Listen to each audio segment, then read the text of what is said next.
Did you know that in South Florida there are more than 1 million people? That includes about 300,000 kids who don't know where their next meal will come from. Let that sink in. Food insecurity continues to plague our community. And Feeding South Florida continues its mission to try to eliminate that. Joining us now is Paco Vélez, President and CEO of Feeding South Florida. Paco, it's been such an incredible year. Food insecurity, of course, has always been a problem in our community, but those statistics are alarming. But you've been meeting the need with the team. It's tough, but you've been making it happen. It really is. There are so many families who are struggling. You mentioned the numbers.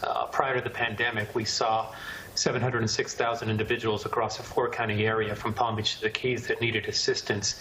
In the height of the pandemic, or during the height of the pandemic, we saw over 1.5 million people, more than double the amount of folks that needed assistance prior to the pandemic. September Hunger Action Month, where there's so many people who are deciding between, do I get food for my family or do I pay my electricity bill?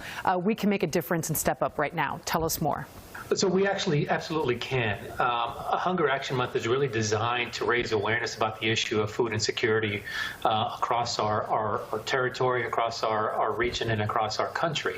When you think back, Paco, on the last 15, 16 months, you as the human, as the member of this community, reflecting on that, what really kind of sinks in with you the most? What hits you the most?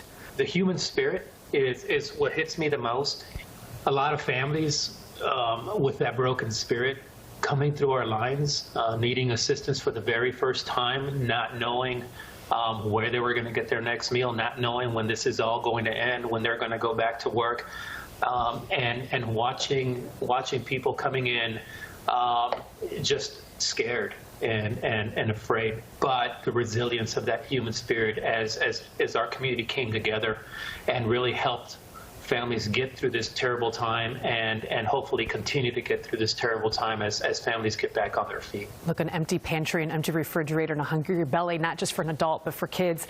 That's scary. That's terrifying. But you and your team and so many volunteers have been there meeting that need around the clock. So orange is the color to wear, and the conversation about hunger and security, that's what we need to continue. Not just September, not just September 17th, 365 days a year. Paco Vélez, President and CEO of Feeding South Florida, thanks to you and your team for everything you continue to do for our community.